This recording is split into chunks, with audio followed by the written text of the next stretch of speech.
The last time we saw Lucas Grounds, he was heading home after 2 months at Riley Hospital for Children. A motorcycle accident left him paralyzed from the waist down, and his family's house no longer fit his needs. Well, now that has all changed, and our Logan Gay shares how the community made it happen. 17-year-old Lucas Grounds is a lot of things. He's a champion dirt bike rider, a loving son and brother, and now a homeowner. Lucas was paralyzed from the waist down after a dirt bike accident last year, but his wheelchair hasn't slowed him down. We kind of joke he's the most paralyzed kid there is because, I mean, he does everything he did before, he just does it a little bit different. In fact, once he left Riley Hospital for Children after the accident, it wasn't his injury that was slowing him down. It was his home. It's not that I couldn't get through, it was just tighter spaces, so it was more of a challenge, I guess. This is the best room in the house.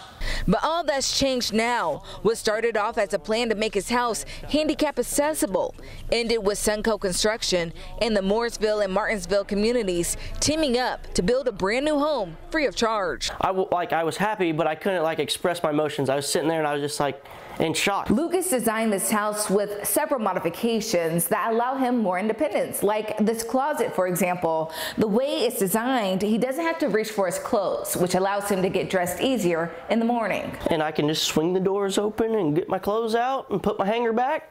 Don't even break any hangers. Lucas gave his occupational therapist a tour of his new home. It's great to see him thriving and doing just all the things that he wants to do. That's always my goal as his occupational therapist. So I'm just so thrilled to see him doing all these things. The field supervisor for the project says it was a labor of love. It's very humbling to see that happen and to watch the whole family and their excitement and their new lease on life that they have, because now they can provide for him, and he has a future that is very bright, and like I said, his attitude is really, I've gained more from watching him. Now Lucas is ready to continue to show the world what he can do. You can't look back. You have to always look at what's coming ahead of you. That's what I've always done, and that's what I've continued to do. Good for him. Such an inspiration. You know, when he's old enough, this house will be all for Lucas. Until then, though, his family is enjoying it right along with him.